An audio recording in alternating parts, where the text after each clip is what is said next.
Good evening and welcome to the regular council meeting for Tuesday, November 29th, 2022. And we're beginning the meeting at 6:02 p.m. At this time, I'd like to confirm the agenda. Are there any emergent items from any of the councilors for tonight? And seeing none or hearing none, Councillor Montgomery, sorry. I can just move the agenda as. Let me just check with admin first and then I come back to you. Jonathan? Nothing from administration, Your Worship. Thank you. Thank you. Councillor Montgomery? Thank you. I will move the council adopt the November 29th regular council meeting agenda as presented. Thank you for the motion. All in favor? And that motion is carried. Jonathan, do we have any public comments tonight? No, Your Worship, we do not have any public comments tonight. Okay, and are there any comments from any of our gallery tonight on any of the items that are on the agenda for tonight? Seeing none, we'll move on. We have nothing on the consent agenda for item 4, and that brings us to item 5, business 5.1, 2023 budget deliberation process. Kara, you're speaking to this? Yes, so I'm going to actually open the discussion, and then I'll turn it over to Leanna and Tom to continue through. So good evening, Your Worship and members of Council. So tonight's budget process is focused on providing Council with a high-level overview of the capital budget and business cases that are currently contained within the budget, and highlighting the changes that have been made by Council to date. Administration originally started out with a proposed budget that included a 4.9 total tax increase. With the changes that Council has made to date, this amount has been lowered to 4.6%. It's important to note that this percentage is only the starting point, and Council has the full discretion in terms of whether Council wishes to fund additional projects and increase this or reduce this percentage by cutting projects or initiatives. It's also important to administration that Council feels that you have the information needed in order to move forward with the proposed adoption of the budget on December 7th. And therefore, after our finance team goes through the high-level overview of the current capital budget and operating business cases, we want to pause and open the floor for any additional questions and any additional proposed changes that Council would like to debate. Following that discussion, we are recommending that we then move into the deferred motions from the November 22nd Council meeting. And with that, I'm going to turn it over to our finance team to provide the high-level overview.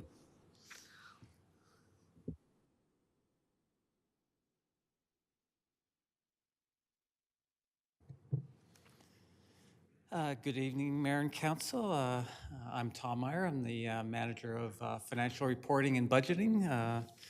So I'm going to give just a high level of where we're sitting right now based on the past meetings. Jonathan, I think you can, or should I move that on? So we'll just do a brief summary of the capital budget again, mainly focusing on 2023. We have a total of 27 projects identified for the coming year, a little bit less than what we've had maybe in previous years, but it's fiscally sustainable based on the funding that we have from our main two grant funds. The only change so far that or two changes that we've made so far to the capital budget are listed on the bottom of this slide here. So you can see the deletion of the spray park, the water recirculation system of $275,000. So that's been removed. And also the addition from the last meeting of the Lambert Center, the roof repair that was identified as urgent items. So we're sitting right now at $2.9 million. Administration is recommending that we probably stay at that. I know we had dropped that one project from last meeting, but I think just going into 2023, given what we have in reserves and what we have available for grant funding, and as we've seen recently, say with Lambert Center roof repairs, and we've also had the Aquatic Center repairs, that we don't want to maybe spread ourselves too thin in case there's other emergent issues coming up. There may be emergency repairs, and I think it's maybe sound financial advice to maybe just have something in our back pocket. So if we have something that comes up or something that administration wants to bring up during the year, those are things that we can address and maybe give us a little bit of wiggle room to play with. So that's something maybe just for council to consider. I know there was some comments also about the use of the two primary grants that we have, the CCBF grant.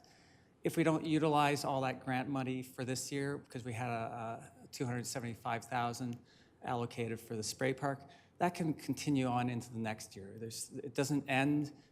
You can use it for a 5-year period. So that gives us flexibility. So if we have a bigger project next year that may need additional funding, we can utilize that. So that's not a lost revenue or anything like that. It's just we can play with that and have it for the future. Also, the MSI grant, that's something else we administratively want to just manage a little bit too, from the standpoint of this is the last year, 2023, of the MSI grant program.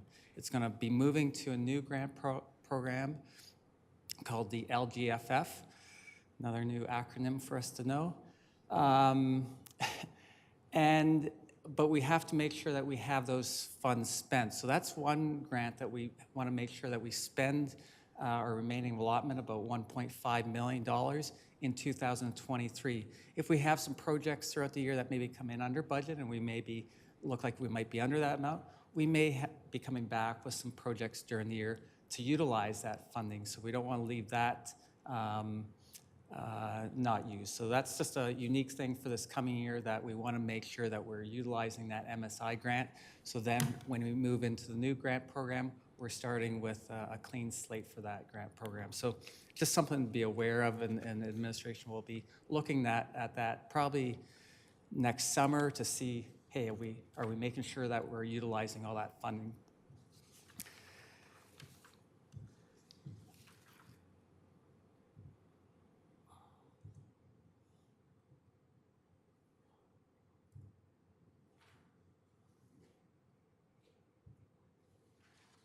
Wouldn't move. So we'll just do, again, a high-level summary of what was before council over the last couple meetings. Just quick summary of all our business cases that were presented to council. We had approximately 30 business cases. Various departments were all involved, as you can see. So it was quite a wide range across the organization.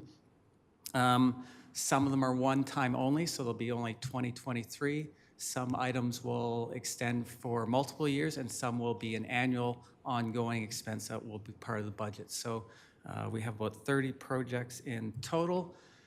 And as you can see on the bottom of this slide, the total of those 31 projects previously was $470,000. We've done one deletion based on the motion from last meeting to reduce or eliminate the downtown revitalization strategy creation of $50,000. So that's brought our revised business cases down to $420,000. So that's where we're sitting right now. I know there's some other, could be further discussions on those, but that's where we are right now. So kind of rolling up and kind of addressing, as Kara mentioned, we're sitting at 4.6%. Based on the changes from last meeting. So we kind of started off with that 4.9% tax increase. That was our billing, the building block that we used at the beginning. So that was around, gave us ability to funding to utilize for other projects. So we had built into the budget a 2% COLA, so that's about a $102,000 impact. We have the business cases that you just saw for $420,000.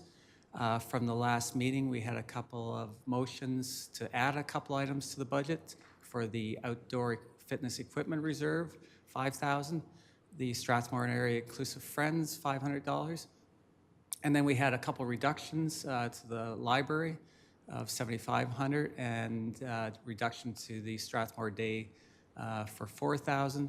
We also had built into this budget, based on the 4.9%, $310,000 going into our capital reserves. For last year, or for what's built in the budget originally was about $820,000 going into the capital reserve. So by utilizing an additional $310,000. That'll bring our capital transfers up to about $1.1 million, and that can be then utilized for critical infrastructure projects in future years. I think Council had mentioned about the reservoir projects that are coming up, so those are crucial things for the growth and needs of this community that we need to have capital funding for, so at least we're being able to increase that through that. So as you can see, that comes out to this amount of $53,000. So that's basically reflecting the changes that council made. So we had the $50,000 reduction for the downtown project. We have the increase to the outdoor reserve. We have the other or group funding that changes, whether additions and deletions. So that equated to $53,000. So that reduced our overall increase from 4.9 down to 4.6 as we sit now. So as council deliberates additional changes, that will either go up or down accordingly. So a 0.1% tax change. So if you wanted to get that down to 4.5, that's equivalent to about $20,000. So if you want to think, well, how much does that impact? You just have to think about 0.1% is $20,000. So that then you can do some gymnastics in your brain of the numbers. One thing I do want to mention that this 4.6% is built on the assumption still that the education we've done for the education tax for the province.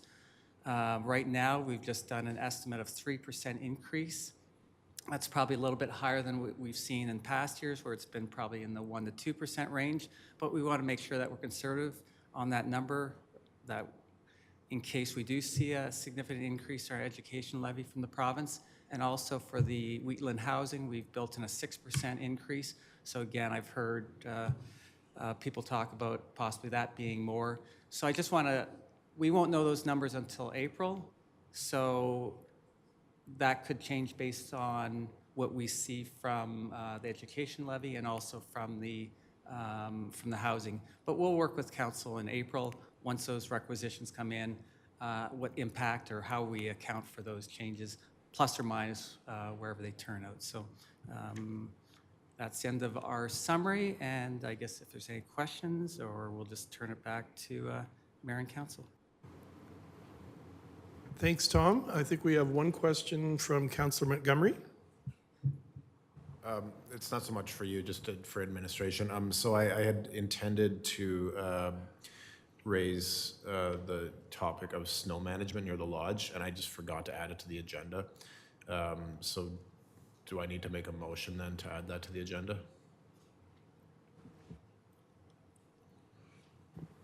Thank you, Worshiping Council. I think actually you could bring it up now and ask questions that you had about snow removal during this time, if that works for you. And then following the discussion, you could make a motion potentially as well. I see.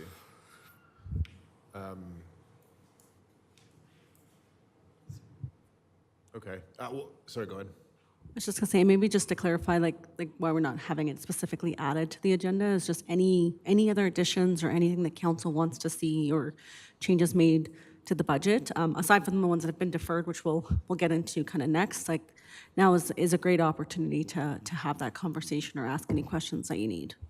Okay. So as some of council might have seen through in the email chain, I was contacted by a member or a resident of the lodge who indicated that there is problems for lodge residents to get from the lodge to downtown due to the fact that the intersections on, let's say, Waddy Lane and even First Avenue, the intersections are just too kind of icy and snowy, and it's tough for residents to kind of navigate across the roads. So I am interested in reviewing our snow management policy and to include clearing the crosswalks from the lodge. I mean, it probably would be good to go right downtown to Second Ave, I think. So, thank you. Thank you, Councillor Montgomery. So is that something that we'll do at a later date then? Are we doing that right now? Jonathan? Thank you, Your Worship and Council. What we could do is, Council Montgomery, if you're so willing, make a motion for administration to bring the policy back to the December 7th council meeting for further review. Oh, Councillor Peterson has something to say. Councillor Peterson? I really appreciate, thank you, Your Worship. I really appreciate Councillor Montgomery bringing this up. It's been an ongoing problem. And it has some historical base for many years. What I remember specifically through the 90s, not 1926, Your Worship, but through the 90s and forward, the town for several years took responsibility for clearing the walkways in front of the lodge and down that street to 2nd Avenue, as Councillor Montgomery noted, and they did the crosswalks as well. And it was always hugely appreciated. And then, budget considerations and other things came into play, and they gave it back to the lodge. And so the lodge now does the sidewalk in front of the lodge. But it is an ongoing treacherous issue, and as Councillor Montgomery noted, and Councillor Wagner too has noted that something like 70 to 80% of the residents of the lodge walk daily, and most of them use walkers, and so it's really hard on them to do that. So I don't know if there's something that we can come to together, between the lodge and the town. If there's some, and then the other thing that Mr. Strathy was really specific about, and the other major concern that we have is the clearing on 817 winds up blocking the access to the walkways. The town went to considerable expense to put in those crosswalks on 817, specifically mainly for seniors and young children crossing on those crosswalks. And it is an ongoing issue that those are blocked during snow removal on 817, and it's a quandary because it is a primary route. We're grateful that Volker Steven does a really good job of keeping it clear, but then another issue is complicated that. And I know Mr. Strathy has a handle on that, but I think it goes part and parcel with what Councillor Montgomery has brought up. I think it's part of the whole issue to be addressed. Thank you, Your Worship. Thank you, Deputy Mayor. Councillor Montgomery, are you ready with your motion? Yeah, and thank you very much, Deputy Mayor Peterson, for strengthening that. I will move that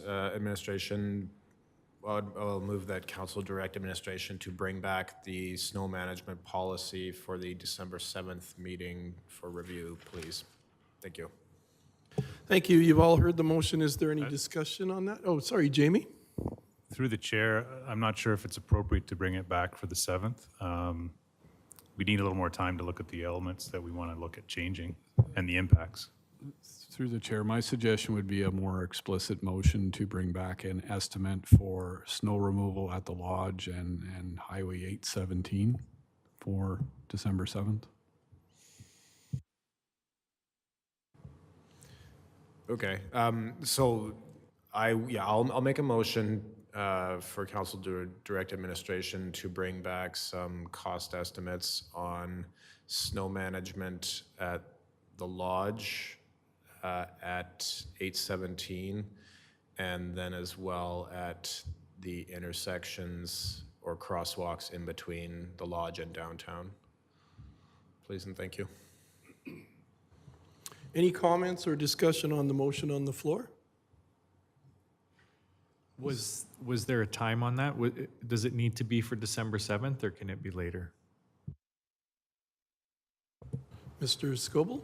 Well, through the chair, if council wants it as part of the current budget deliberations, it can come back for the December 7th. Alternatively, at a point in the future, it could be done as a separate item, and if council wanted to fund it, so chose to fund it out of the stabilization reserve or something like that. So yeah, it would be better to try and deal with it in the budget process here, though. Okay, thank you. Councillor Montgomery? Okay, yeah, so I'll add on for the December 7th meeting then, please? Yeah, thank you. Thank you for that motion. Any further discussion on that motion? All in favor? And the motion is carried. Do we have any more questions or comments on the 2023 budget deliberation process?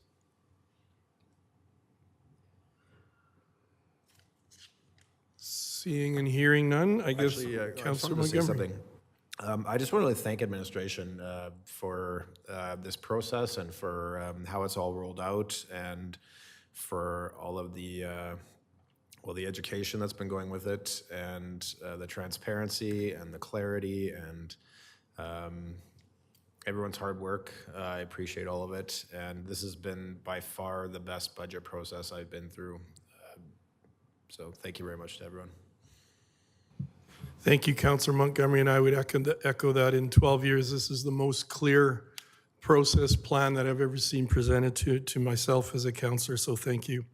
That brings us to 5.2 action items from the 2023 budget deliberation meeting of November 22nd. It's on page 171 of our agenda.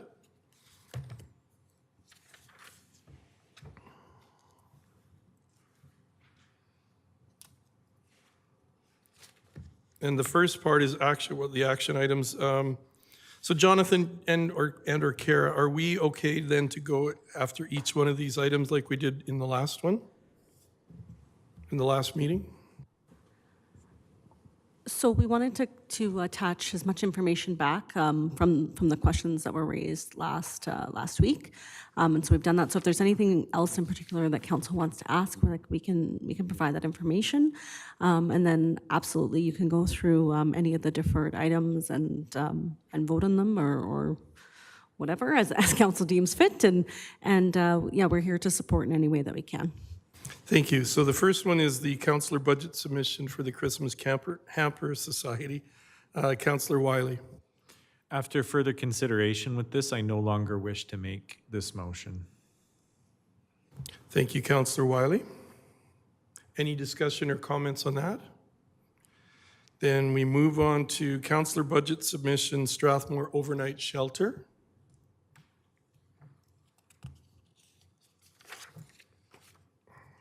So Councillor Langmaid, you weren't here for the discussion, but I think what we decided for the people at home is that you would reread the amendment you made to the overnight shelter motion. I'd be happy to. Thank you for catching me up on what I missed in the conversation prior to the meeting. So the amendment to the motion that I made. Sorry, I'm just finding the correct page here. Does, just a question for admin, does it matter if I reread it then? Because I have it in front of me. So, I have it right now. okay, go ahead. Thank you. Sorry about that. So the original motion was that council direct administration to amend the budgeted community grants and budget items as follows. Add a contribution of $2,000 for the Strathmore Overnight Shelter. That original motion was made by Councillor Wiley. I made a motion to amend that motion to say this, that council amend the motion to increase the contribution for the Strathmore Overnight Shelter to $10,000. Thank you for that, Councillor Langmaid. Now that there's a motion on the floor to amend, is there discussion on the amendment? Councillor Peterson? Thank you, Worship. I certainly support the amendment, but I know that that there was consideration by Legislative Services Administration, rather, that they might speak to the executive director leadership team at the overnight shelter and ask if there was need, if there was any reciprocity on the part of the shelter to community beyond what they're doing.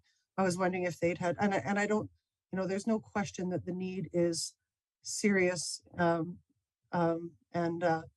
the threats to population in light of now needing to stay open again 24 hours a day in the upcoming cold spell makes it absolutely critical that they have additional support that they are in desperate need of.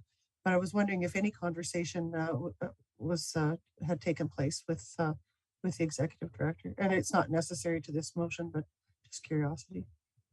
Thank you for that. Mr. Scoble? No, through the chair, we haven't had that opportunity yet. Were you able to hear that, Deputy Mayor Peterson? Okay, is there further discussion to this amendment? Councillor Wiley? I also think last time there had been some talk about, is there a way that we could better meet their needs if we look at their water usage? So year to date, their water usage has been $4,200. Once December's counted in, it would probably round up to almost 5,000. So instead of us writing them a check for 5,000, is there some way that we could help them with the water? Because $5,000 of that check will just go back to paying us for the water, is my understanding. Is there a way that we could be more creative with that?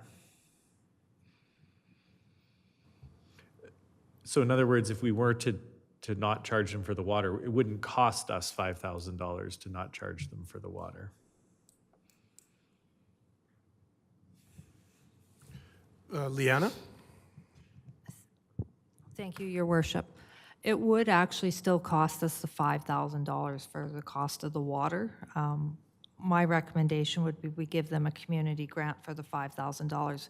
We actually don't have to write them a check, but we can apply it to their utility account to pay off their utilities. Does that change the wording of the motion? If you're recommending as a community grant, does that change the wording of the motion, or does it stay the way it is? Contribution of $10,000 for the overnight shelter. The contribution to me would be still a contribution, but what it would be, instead of us writing a check, it would be just applying a credit to their account. Okay. So the way the motion is right now, it has an amendment to have the contribution of $10,000 for the overnight shelter.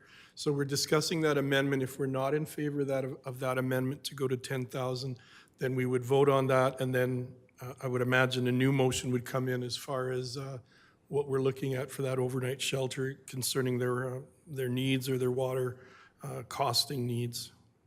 Is that, does that sound right from Legislative Services? Does that sound like we're on the right footing as far as the proper process? Thank you, Your Worship. That's correct. Right now, we'll, once the amendment has been approved or defeated, we would go back to the original motion from Councillor Wiley at the last meeting. Okay, thank you. Councillor Wiley, did you? Yeah, so I can certainly see increasing the amount to the overnight shelter to better reflect their water usage. The director of the overnight shelter came in and asked for some forgiveness on that water. And as we can see, the water is going to be nearly $5,000. I'm not sure, how does the rest of council feel about it being a $10,000 contribution though for the overnight shelter? That's a good question. I have Deputy Mayor Peterson first and then Councillor Montgomery.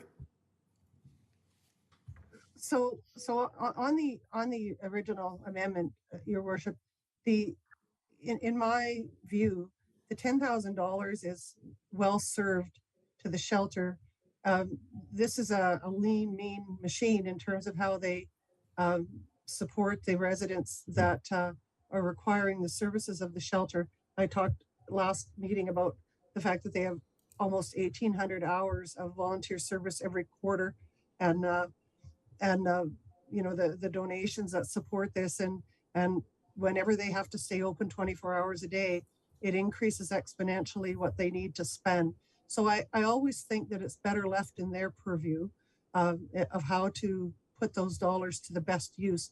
But I also think that they should be obligated to tell council how they've spent those dollars and in exactly what way. I think that might be useful as a friendly amendment to Councillor Langmaid's motion. And in terms of subsidizing utilities, I think, you know, it's a really good thought, and I know that the past president was you know, sincere in his application to council about that. But from the perspective of the executive director, I know it's less desirable than what Councillor Langmaid has articulated in her motion. and that they would be able to show you with great explicitness how they utilize the largesse of council community funds to serve the this population. And I think that they would be willing to look at other ways that they could provide in-kind services to community in terms of use of their community kitchen and other kinds of things for the use of community. I know that the executive director there has a very firm policy on mutual accountability and mutual support. She doesn't like taking handouts. And so she always looks very specifically in a detailed way and how they can support community in other ways. And she uses that building to that end. So on the original motion, Your Worship, I would really speak in favor of leaving it the same. Okay, sorry, I think you had mentioned that you were looking at a friendly amendment to deal with directing the overnight Yes, shelter. except for reporting. Yeah, that so I is 6 think months' time. we'll go through the rest of the discussion on Councillor Langmaid's amendment, and then you can offer that friendly amendment. Councillor Montgomery, then Councillor Langmaid. I was going to say that I like the idea of it being provided in the form of like a credit that can be used, you know, on grants or on utilities and stuff like that. However, I agree with Councillor or Deputy Mayor Peterson as well that you know, it would be good to give them some leeway. So I do support this amendment, and I will support Deputy Mayor Peterson's amendment to ask for reporting as well. Thank you. Thank you, Councillor Montgomery. Councillor Langmaid? Thank you, Worship, and I think I'll just be repeating much of what Deputy Mayor Peterson said, likely better than I can. The intention of the motion taking this form was for it to take the form of an operational grant that would give the Overnight Society more flexibility in when and where they use the funds that have been directed by council. Demands on their system can be quite flexible, some months more than others.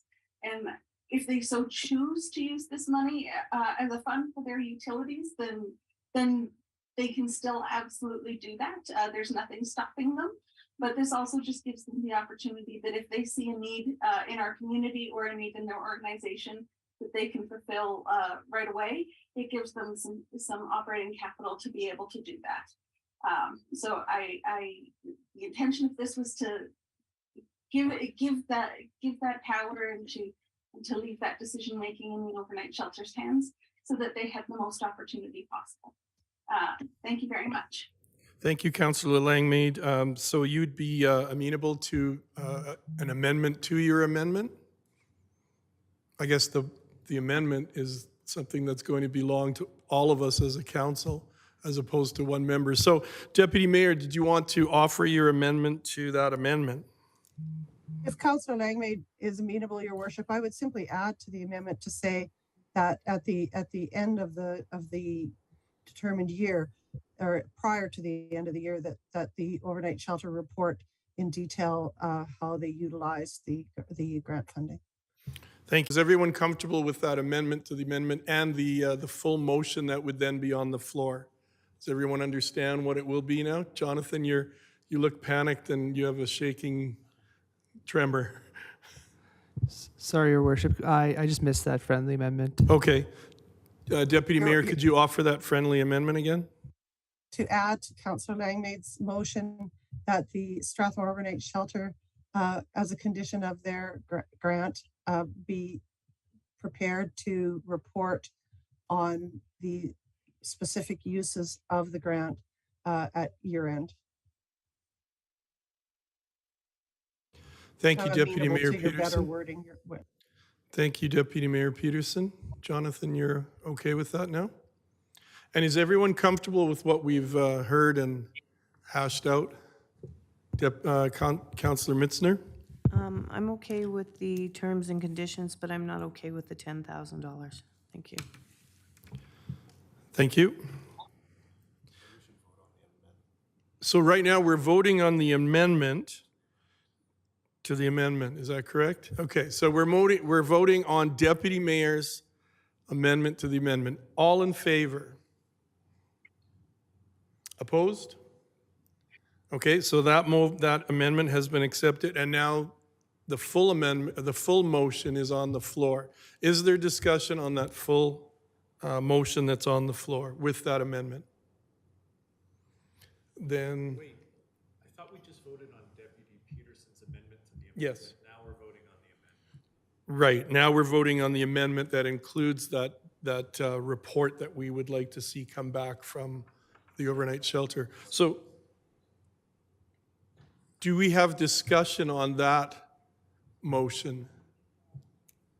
Your worship, couldn't you read the full motion?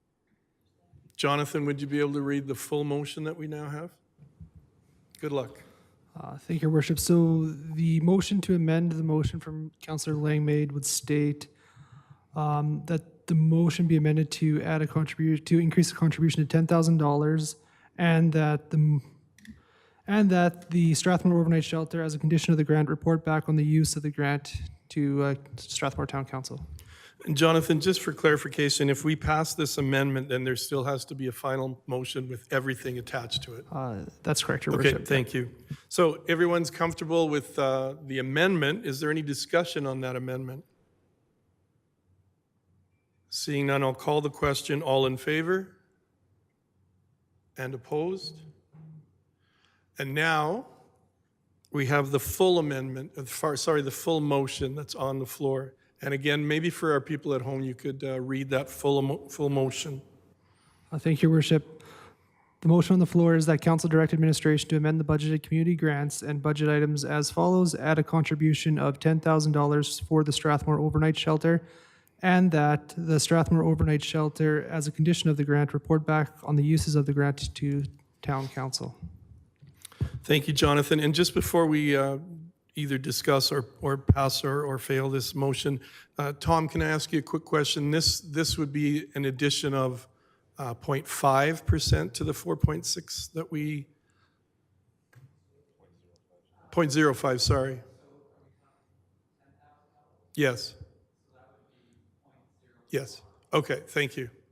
Thank you. So is there any discussion on that full motion?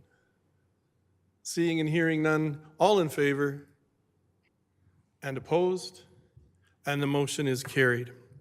That brings us to Councillor Budget Submission Community Improvement Program. Councillor Wiley? This had originally been part of a broader idea, and it's no longer required, so I don't wish to make this motion. Thank you, Councillor Wiley. So that concludes 5.2. We move now to 6 bylaws. 6.1, 2023 fees bylaw number 22-27. Liana?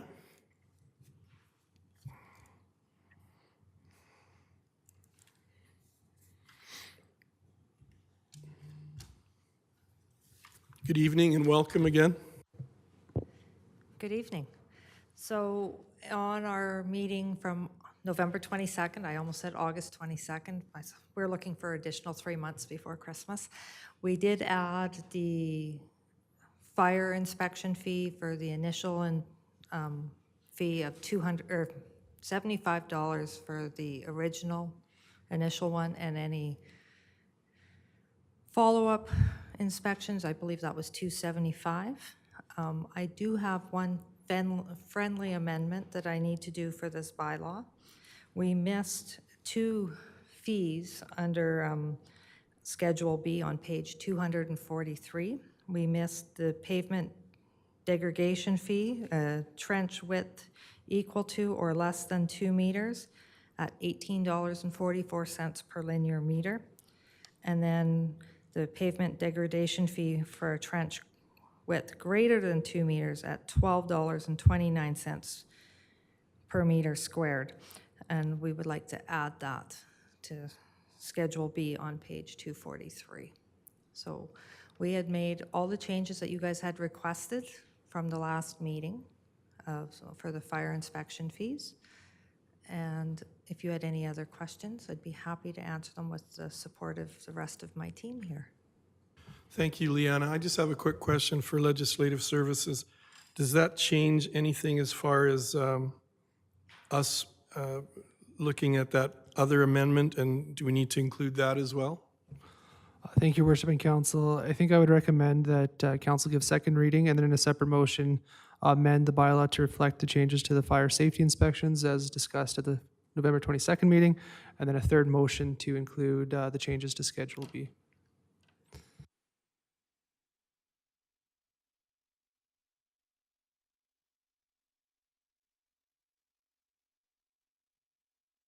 Thank you. Are there any questions for Liana at this time for that? Councillor Wiley.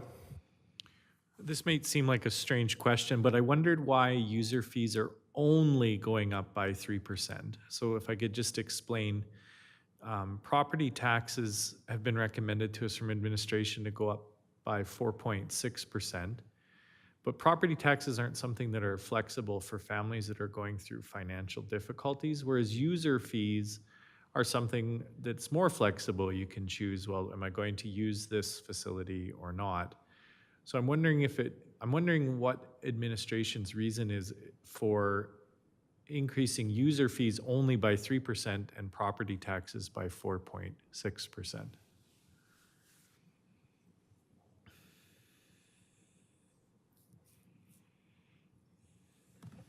Mark? Thank you, Your Worship. Through the chair, I can only speak to some of the fees related to recreation, things like that. As we shared with council, we try to match our other municipalities and things like that, try to reflect that so that we're in line with those other municipalities. So some of those recreation fees are set based on what information we've gathered from other municipalities. Now, they could change them as well. The council can provide some different directions. So that's kind of some of the fees. I can't speak for planning or anything like that, though. Yeah, so specifically, though, I've been asking to see some comparables to other municipalities, specifically regarding recreation user fees, and that information hasn't been provided to me yet. I keep being told that it's part of like a bigger, broader package that's coming to council at a later date. But how comparable are we to other municipalities? Through the chair, we did circulate some of the user fees associated with arenas as a part of one of the BIRs. And if council gives us a little bit more time, we can do a complete, as best we can, comparison with all the recreation amenities around around Strathmore. Obviously, you can't compare apples to apples because some facilities have fitness centers or have things like that. They may have a lazy river. We have a water slide, so it's not exactly apples to apples. But if council, and was with our plan as per, I think one of your questions was to come back in the new year with a complete analysis as best we could.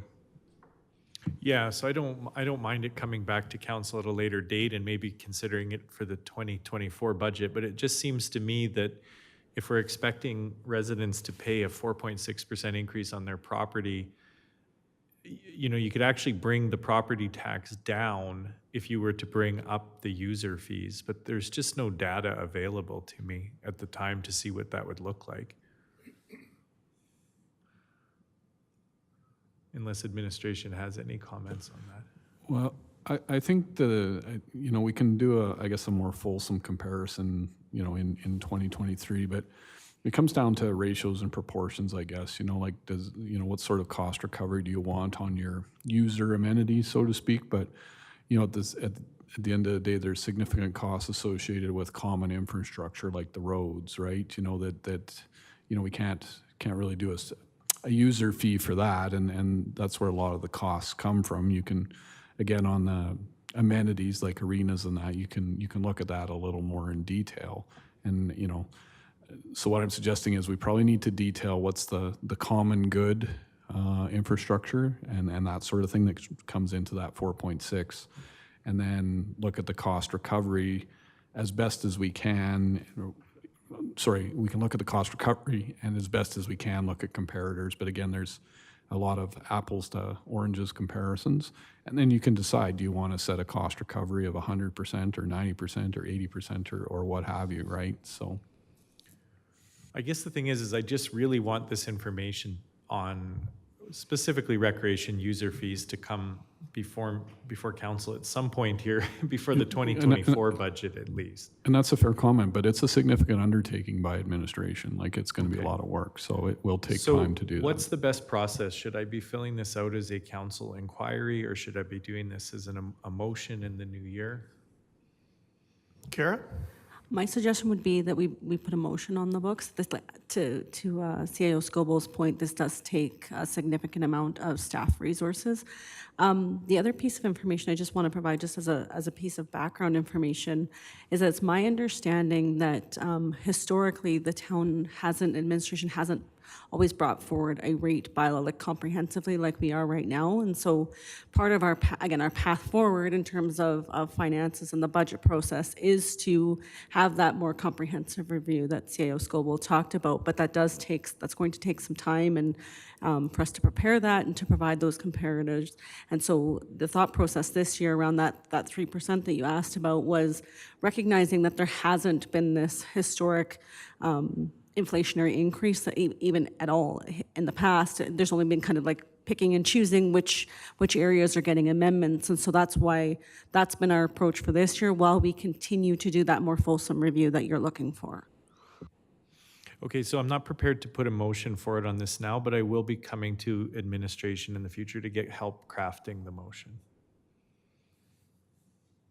Thank you, Councillor Wiley. I think too, what we need to consider is when I was on the design team to plan for the Strathmore Motor Products Sports Center, we were able to tour various recreation centers. And I think when we're looking at comparisons between the different towns and cities as far as our recreation centers, we really have to keep in mind similar style facilities. Like I wouldn't want to use the Genesis Center in Airdrie as a comparison, but the Highwood and the Alderside ones would be more similar to what we have at Strathmore Motor Products. So I do understand that it would be a very involved process. So thank you for bringing this up, Councillor Wiley, and administration. Thank you for being willing to look at it as we move into the future.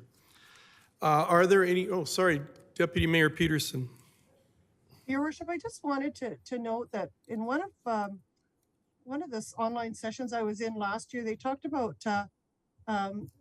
Alberta Municipal, like through AM Muni, I guess now, that they had a process available to people where this information was accessible. And so I don't know if that became a reality, if that was just in the planning, or if it lives in actuality in some database somewhere.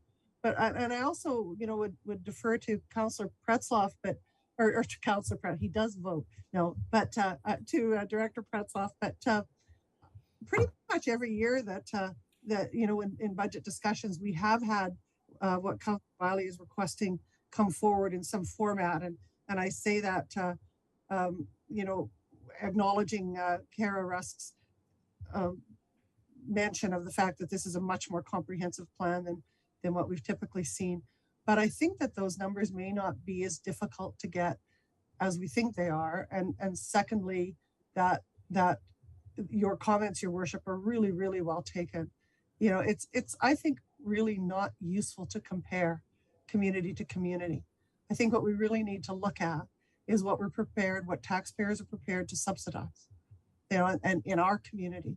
So what works here might not work in High River or Chestermere or any other like community, but it needs to work here. And right now, 25% of our budget is spent on recreation. And so that's a conversation, that's, as Councillor Wiley's mentioned, that's worthwhile having. But thank you, Your Worship. Thank you, Deputy Mayor. Councillor Langmaid. Thank you, Your Worship. I have a couple of questions regarding the fees bylaw schedules. The first is that I don't see hens on the fee schedule. Should licenses for hens for the urban hen bylaw be included here? Anybody?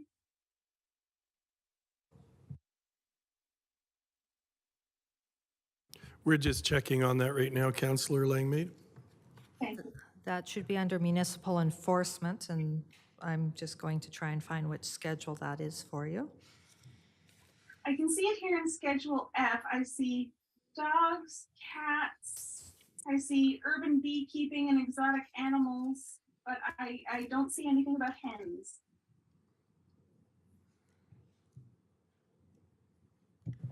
Through the chair, and obviously there's must be an omission here, obviously with that being a pilot project for I think a 2-year pilot project that was just approved.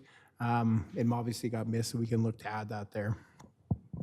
Thank you. That's all I was wondering. And then the second question I had was just regarding the amendment that was made for the fire inspection fee, where it's $75 for the first inspection, and then a higher amount, I believe it was $275 for a subsequent inspection following a failure. And there was some discussion at the last meeting regarding any data we had for kind of if we can expect the revenue from these inspections to balance out the cost of the deputy fire chief that's also in the budget, as that was how the business case was presented to us, was that those two items were intended to cancel out. Were we able to find any further information on if we think that those rates will match the same math? Thank you, Councillor Langmaid. Mark? Through the chair, unfortunately, as I think Chief Surgeon indicated last time, whatever information we have historically is, has kind of been lost from transition from one chief to the next. We have some anecdotal information based on what has been previously done, but as he also indicated, that was mostly by a volunteer inspector. So by bringing on a full-time deputy chief to support this new fee, we'll be able to gather some more comprehensive data, and we have a better idea of the number of businesses and what we expect from a return or a successful fire inspection. Does that help, Councillor Langmaid, or did you have a follow-up? No, I think that answers my question, that we don't have enough data to really know if that business case will hold true that was presented to us. Okay. Those were the only questions I had regarding the fees bylaw. Thank you. Thank you. Are there any further questions or comments for Liana? I think we just need a quick, just need to wait till Councillor Montgomery returns. He'll be right back. But at this point, Jonathan, we're looking for second reading, correct? Thank you. And then Jonathan, as a process, we're also looking at, when we do that motion regarding the amendment with Schedule L, we also want to, that's where we want to also say the changes that are amended. Also, the amendment should include the changes to Schedule B, correct? Thank you, Your Worship. That would be up to council. I think I'd recommend that they be done in separate motions. So you Okay. have 3 motions for this. Okay. So we can amend that motion still regarding changes in Schedule B after we do the first one for Schedule L? Okay, thank you. All right, so is someone prepared to make a motion for second reading? Councilor Montgomery? Well, thank you.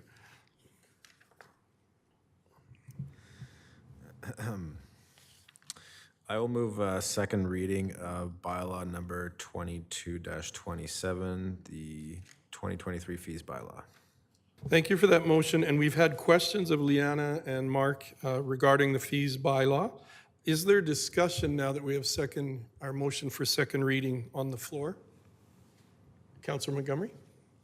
Oh, sorry, you had your light on. Councillor Wiley? Yeah, I'm really stuck on the user fees for the recreation facilities. So I'm imagining maybe a senior citizen who's trying to stay in their original family home. Let's say it's the average house price in Strathmore at $320,000 a year. They're looking at I can't remember what we worked it out to be, $120 a year increase in their taxes. you know, $120 increase in the taxes is a lot of money for a senior citizen on a fixed income, yet families using the aquatic center are still being subsidized by those people. So I would actually like to see an increase in the recreation user fees in this bylaw to better reflect the fact we're asking property owners to increase their taxes by 4 or 5%, but we're only asking, you know, recreation users who are making the choice to go to that recreation to increase their fees by 3%. I would like to see the recreation user fees go up by more like 5% in order for the 2024 budget to maybe be a little bit lower on the property tax, if that makes any sense at all. Okay, thank you. Any further discussion on that? Councillor Mitzner? I have a question if the answer is available. What percentage of our assessed value went up 6 months ago versus last year at this time? Do we not have extra tax dollars already as a result of the increased assessment, and now we're going to up the taxes too?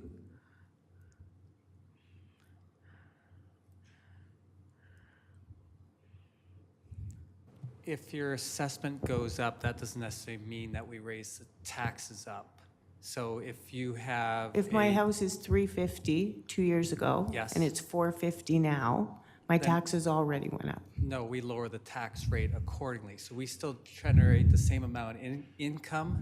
It's just we adjust the tax rate. So if, say last year, say if you were 350,000, say a $500,000 house, your assessment went up 10% to $550,000.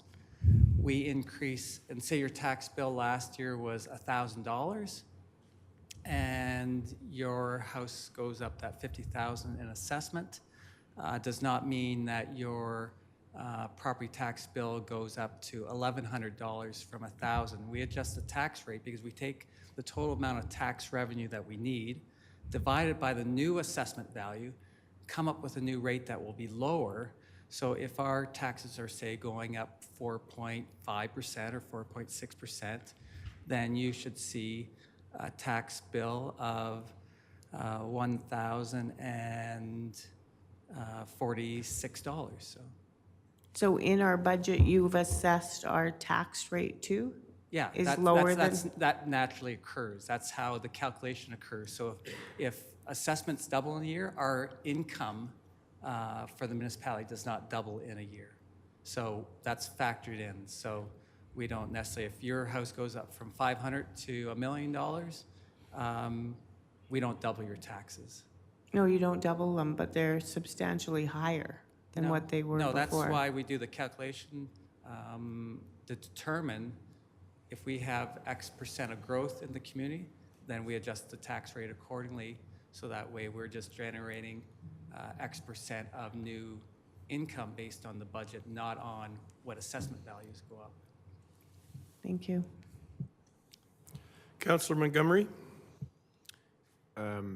So yeah, I just want to make sure that I'm understanding this correctly. So right now we have a proposed tax increase of 4.5.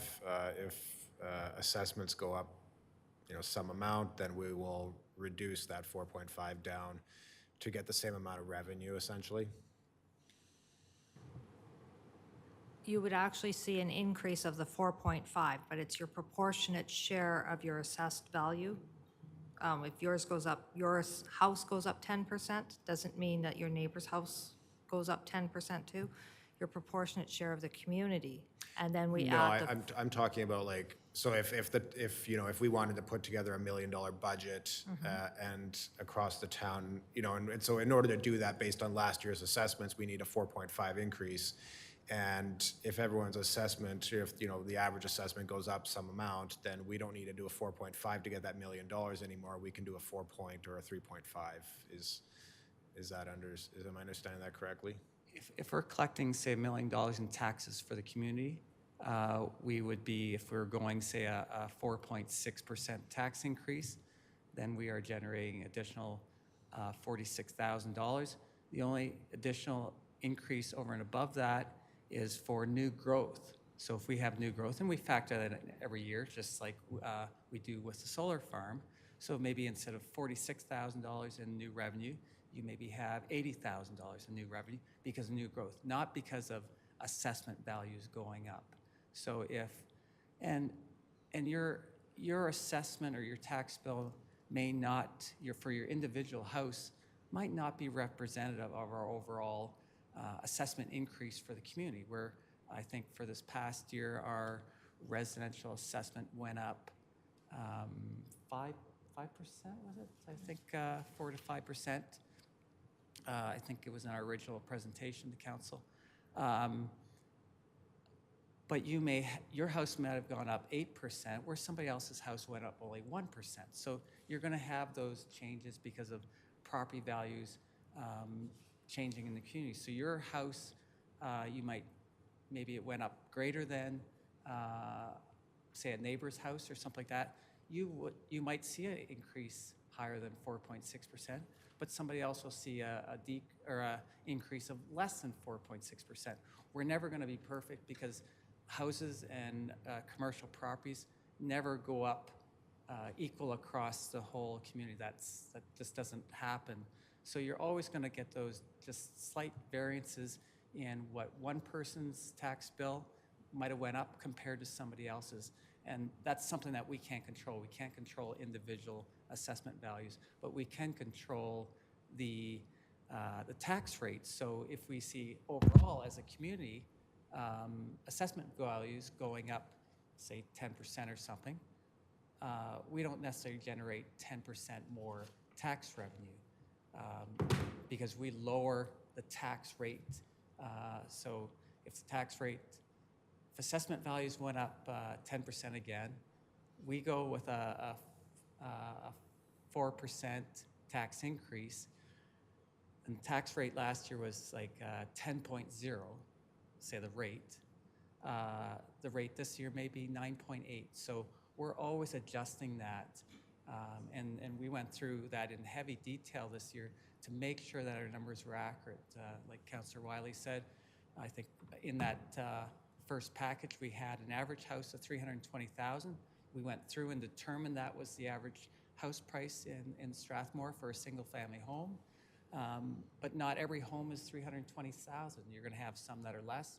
You're going to have condos, other styles of housing that are going to be less. You're going to have some that are more. So everybody's going to be reflectively different in what they see for a dollar value for their tax increase. So, and that's just every community is faced with that on structuring their tax rate. It never comes out equal for everybody. So hopefully that kind of helps that we don't, if the assessments double, we don't double the tax revenue. Thank you, Tom and Liana. Deputy Mayor Peterson, did you want to weigh in?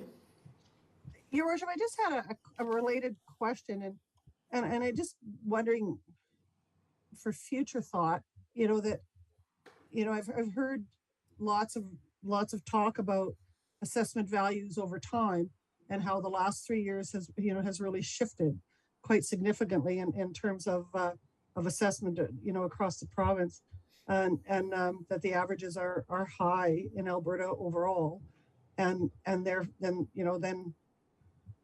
there's a tax burden attached to that regardless, on the average. And if ever, from administration's perspective, if we would ever consider in future budgets, if we have an increase in the property assessment roll, would we ever think about spreading it over 3 years and then also mitigating the effect of the changes in those property values through the tax assessment?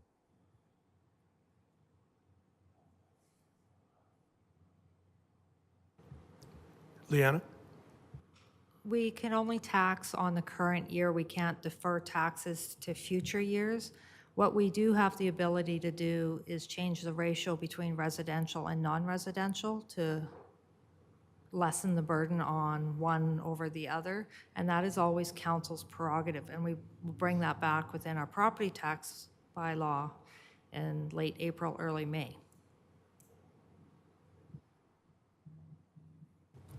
Thank you, Right, if Leanna. I may just follow up on that, Your Worship. So, you know, in previous budgets, we've talked about, you know, when we're doing strategic planning and budgeting in terms of budgets, you know, we have rolled out a 3-year strategic plan, and to try to give some certainty to our taxpayers. And, you know, isn't it possible? Like, I understand exactly what was just explained, but I know that it is done, that there is, you know, mitigation prospects in terms of you know, being able to predict property assessment and taxation over a 3-year period. And today is not the time probably for that debate, and I know we can't institute it retroactively or even into the future, but it is something we could add into our strategic planning. Your Worship, one of the ways that we can lessen the tax burden in future years is when we have surpluses from so say in 2022, we have a surplus of $250,000. We can put it into a tax stabilization reserve and not into our capital reserves to lessen the tax burden. But once again, when we do come back to council and have a surplus and ask where we want to put our surplus, do we want to leave it in tax stabilization? Do we want to leave it in a capital reserve? Or do we want to leave it in an unrestricted surplus? This is always your prerogative, and one of the easiest ways to bring money out of the tax stabilization is putting a portion of your surplus into your tax stabilization reserve. Thank you. Thank you. Councillor Mitzner? Just a question, is there still such a thing as a total assessment every 5 years? Like where you totally assess the town again? So the people that have built the garages without permits, the people that have added to their properties, their illegal suites, where their assessments would go up? Through the chair, one of the ways that our best practices on assessment is we reassess the entire community about 20% every year. So that'll be 1/5 that we review. So we might pick Northwest, we might pick Southwest, we might pick right here around Emerson. It is a best practice, and we have to meet our audit standards with the provincial auditors. And so they will be reviewing when they do our detailed audit, and I believe our last one was done, I'm going to say 8 years ago. And they normally do them about every 8 to 10 years. So I would not be surprised if we don't see a detailed audit, just to review how often we actually do a total reassessment of our community. Okay, thank you. Thank you. So, Jonathan, do we have a motion for second reading on the floor? Yes, Your Worship, we have a motion for second reading. Thank you. Is there further discussion on that motion for second reading? Seeing none. Oh, Councillor Wiley?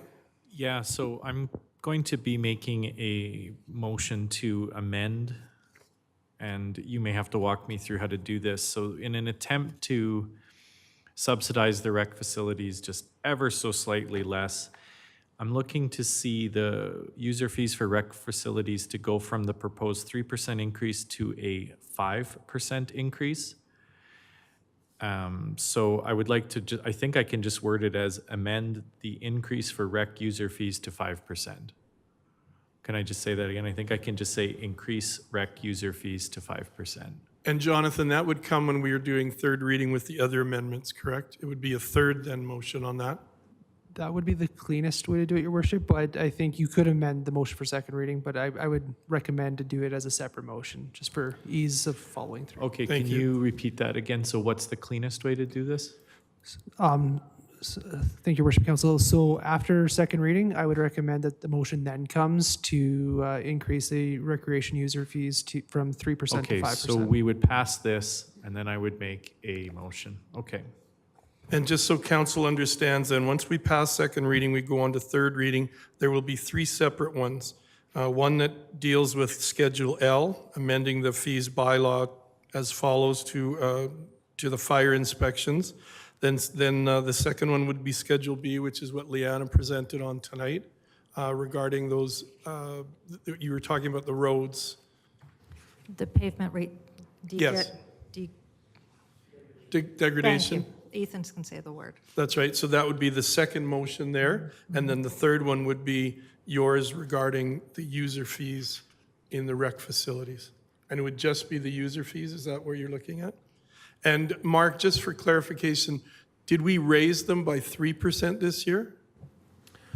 Through the chair, this is actually our first increase since 2019. But yeah, they're anywhere from around 2 to 3%. Again, that's based on some of the research that we've been able to compile from other municipalities. And then we try to round it up or down so it's a nice, easy number. So if people come in, they throw down their toonie and change. So yes, that's anywhere from 2 to 3%. Okay, thank you. And then Jonathan, each of those motions for amendments get discussed and then voted on. Good. Okay, so Councillor Langmaid. Thank you, Your Worship. I have one more question that's come up regarding Schedule I, and that's the schedule regarding cemetery fees. I know that there was some discussion in the past regarding the cemetery fees that we have in place here in Strathmore, and that they may have been maybe a little bit below what we would expect in similar communities for similar services. And I'm wondering what were the outcomes of that discussion? I can see here that we see a bit of an increase for burial plots and cremation plots, but I don't see that costs have changed anywhere else. And I'm just wondering if someone from administration could speak to that, please. Liana? So looking at Schedule I, we did do a minimal increase on each one of the fees. We are planning on bringing back the cemetery bylaw in 2023, and we may have an amendment at that time to the rate bylaw for our cemetery. But we thought we would be clear and transparent that everybody saw an increase on each schedule instead of just, we're not going to adjust anything on Schedule I. Okay, so maybe I'm seeing a different version or an incorrect version. I do see 2 increases on Schedule I for full-size burial plots and cremation plots, but columbarium niches, bench and tree dedications, opening and closings, and monuments, all in the version that I'm looking at, all look to have remained the same. So we just wanted to do the increase on the plots until we have a chance to further look at that bylaw. Do I understand that correctly? Through the chair, you are correct. The only increases are on the burial plots for the burial plot and the cremation plots. And until we actually get a review of the cemetery bylaw, we didn't adjust any of those other fees. Okay, thank you.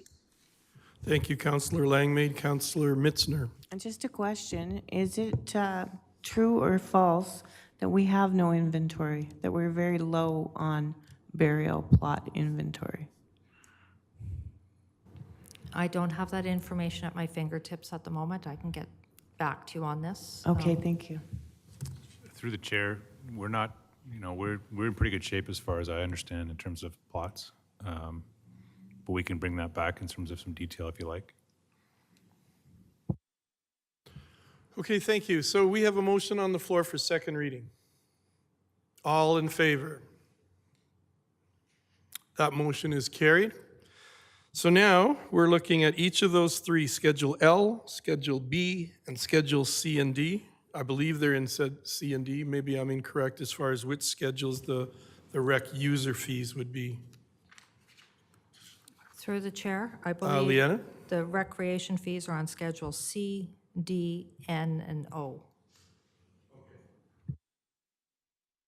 So the first one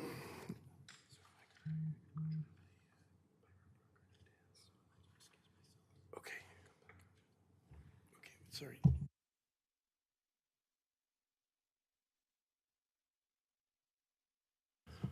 Okay, thank you.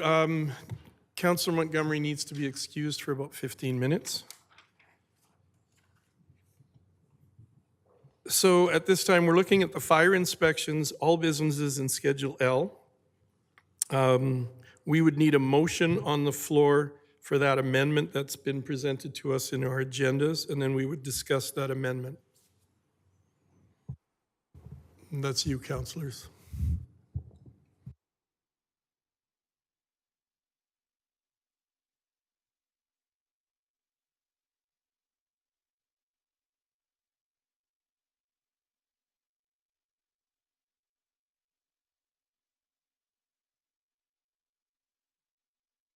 Is anyone prepared to put a motion on the floor so we can discuss something? Thank you, Councillor Wiley. This is the first one on fire safety inspections. I will move that council amend fire safety inspections all businesses in Schedule L in the 2023 fees bylaw number 22-27 as follows. Fire safety inspections, initial fire inspection, all businesses, $75. Fire inspection safety, I'll try again. Fire safety inspections, follow-up fire inspection, $275. Now we have a motion on the floor. Is there discussion on that motion or questions? Seeing none, I'll call the question. All in favor? And that motion is carried. And now the second one that we're looking at, and Jonathan, we may need help in crafting this, but it deals with the changes in Schedule B. So it would be just an amend the fees bylaw, the same wording, number 22-27, but to approve the changes in Schedule B as presented. Thank you, Worship and Council. So I think I'd recommend that the motion states something like that council amends Schedule B of fees bylaw number 22-27 as follows. And then, I'm sorry, Leanna, I'll need to just get the details from you.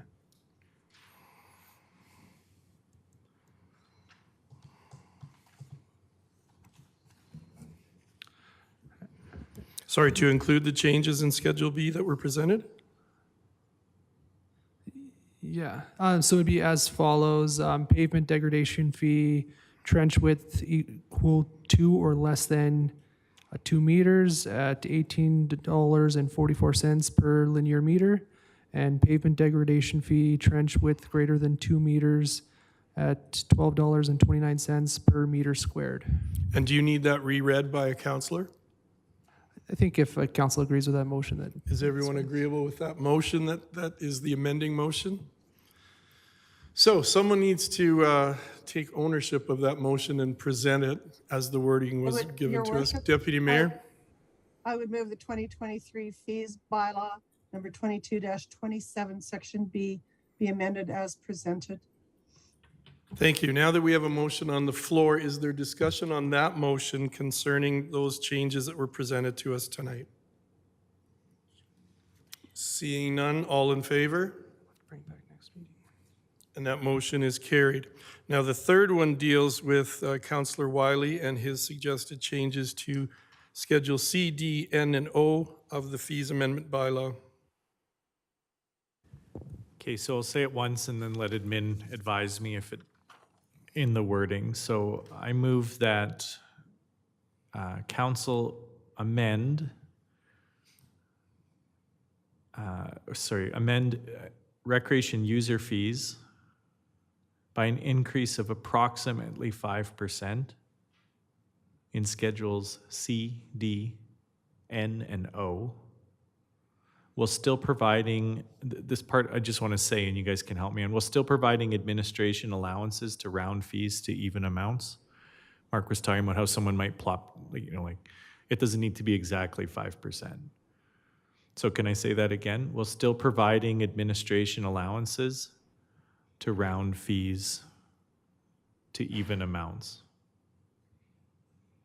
Financial services, does that seem feasible? That kind of wording? That is fine. And lead services, are we okay with that wording for the motion? Okay, so we have a motion on the floor that's been presented by Councillor Wiley, and now we can discuss that motion of an increase to approximately 5%. Did you want to speak to it again? I'll just speak on it. So as Director Pretzlaff said, there hasn't been an increase since 2019 to user fees, yet property taxes since I've gone on council have gone up significantly. This is an attempt to keep property taxes as low as possible by lowering the subsidization to rec fees. Obviously, rec fees are never going to be cost recovery at 100%, but taxpayers shouldn't be on the hook for rec fee, or they should be on the hook as little as possible for the rec fees. And this is a very, very modest increase to user fees, considering it's been 3 years since the last one. So I feel very strongly in this. Thank you, Councillor Wiley. Any further discussion from councillors on that amendment to Schedule C, D, N, and O? Seeing and hearing none, I'll call the question. Deputy Mayor Peterson? Thank you, Worship. I do support this motion, and I support it for the following reasons. As Councillor Wiley stated, there hasn't been an increase since 2019. There's been exorbitant increases in terms of subsidy to the swimming pool and the arena particularly. And as I said, this recreation in our community, we dedicate 25% of taxpayers' money to recreation. And I'm actually really happy about that. I'm proud of it. But I also know that we need to keep in touch with what is happening in terms of increased costs. And that doesn't even count the repairs that we put into those two buildings in the last couple of years. They've been really extraordinary. There's been a tremendous strain on taxpayers for the upkeep of those two buildings. And I'm glad we did it because it's kept them in really good shape for the use of our people. But it also has carried a burden on the taxpayer. So that's another reason why I'm in favor of Councillor Wiley's motion. And finally, when I think about Councillor Wiley's motion, I ask myself the question, who will this benefit? And it will benefit taxpayers. And who will it hurt? And so tentatively, it would hurt people who are on the margins. And in this case, our community, our town, and our administration through Family Community Support Services and through the very judicious oversight of Director Pretzlaff have made really good arrangements to ensure that people who find themselves in a threshold situation can access recreation still without penalty. And so for that reason, Your Worship, I will vote in favor of this motion. Thank you, Deputy Mayor. I'll just speak very briefly. I'm in favor of Councillor Wiley's motion. All the rec facilities have been proven over the last several years to cost a great deal of money, and there's a lot of subsidization going on. So anything we can do to help with that is going to help our community be stronger financially in the future. So I'll be voting for this too. Any further discussion? I'll call the question. All in favor? And the motion is carried. That brings us to a closed meeting session. We need to discuss some things dealing with FOIP section, so I'll be looking for a motion to go in camera. Councillor Langmaid. Thank you, Your Worship. If I may ask a question first. Okay. So will we require a motion to amend Schedule F municipal enforcement with the urban hen bylaw fees? Sorry, can I turn to Jamie for that? Or Mark? Or Jonathan, sorry. Thank you, Your Worship and Council. As I understand it, the fees bylaw 22-27 will be brought to the December 7th council meeting. I might recommend that we bring the amendments to the municipal enforcement schedule at that meeting, just so we can make sure that those numbers are accurate and up to date, and we can have a motion drafted and ready for council. Okay, thank you. Does that help, Councillor Langmaid? That does. Thank you very much. And Perfect. I'm ready for the motion to move in camera if you are. Yes, please. Thank you. I'd like to move that council move in camera to discuss an item related to section 24, subsection 1A of the Freedom of Information and Protection of Privacy Act at 7:26 p.m. Thank you for the motion. All in favor? And we are going in camera. Thank you, everyone. Your worship, do we have to move out, like go out of this meeting and into another one? Or can we just stay here? Jonathan, can they stay in